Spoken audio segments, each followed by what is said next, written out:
En el video pasado dijimos que no todo es difuso en cuanto a este periodo. En lo que toca a sucesos históricos de la época, tenemos al menos dos, entre muchos otros, que resultan fundamentales para el desarrollo de la filosofía renacentista. Primero, el Concilio de Ferrara-Florencia, en el que se intenta la reunificación de la Iglesia, y segundo, la caída del Imperio Romano de Oriente en 1453. En términos muy generales, podemos decir que el Imperio Romano llegó a ser tan grande en determinado momento que ocupaba buena parte de Europa, algo de Asia y África. Era tan grande que en algún momento se tuvo la necesidad de dividirlo en dos, de manera que ya no solo teníamos a Roma como ciudad principal y capital, sino también a Constantinopla, la actual Estambul.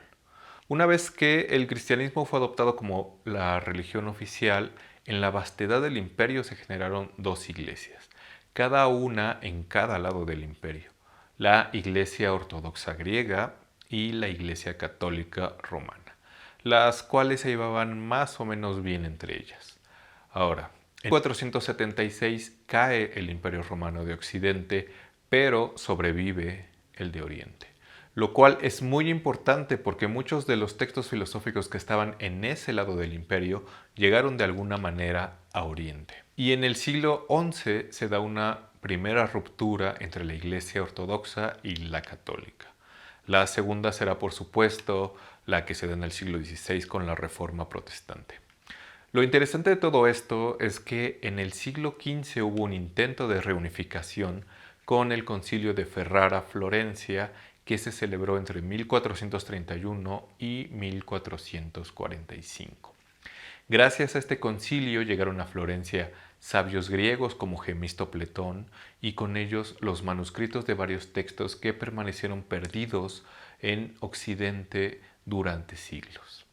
A partir de ello, a Cosme de Medici se le ocurre la idea de crear una academia platónica florentina en la cual además se celebrara el cumpleaños de Platón. Marsilio Ficino era aún un niño cuando pasó todo esto.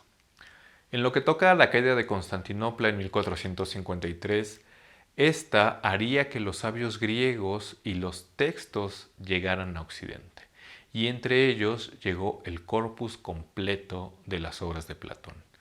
Quizá a nosotros no nos diga mucho, pero en la época el corpus platónico no era accesible como lo es ahora. De él se conocían principalmente textos como el Timeo o el Parménides y en ocasiones no de manera directa, sino en versiones y comentarios. De manera que la reaparición de los textos platónicos representó un hito en este periodo. De hecho, Ficino, ya adulto y al servicio de Cosme de Medici, lo comenzó a traducir. Y no solo eso, sino que se encargó de hacer múltiples comentarios a diversos diálogos platónicos. Pero hubo otro acontecimiento fundamental.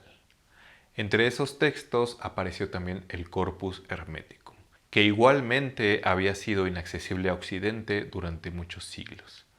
Ficino dejó de traducir a Platón para traducir el Corpus Hermeticum porque se creía, aún en ese entonces, que este conjunto de libros atribuidos a Hermes Trismegisto, el 3 veces grande, era la fuente primigenia de la que había bebido la sabiduría posterior, entre ellos Moisés, Zoroastro, Pitágoras e incluso el propio Platón. De modo que tenía sentido dejar a Platón de lado para traducir la fuente directa, cuya influencia estará presente de una u otra manera en la filosofía de la época.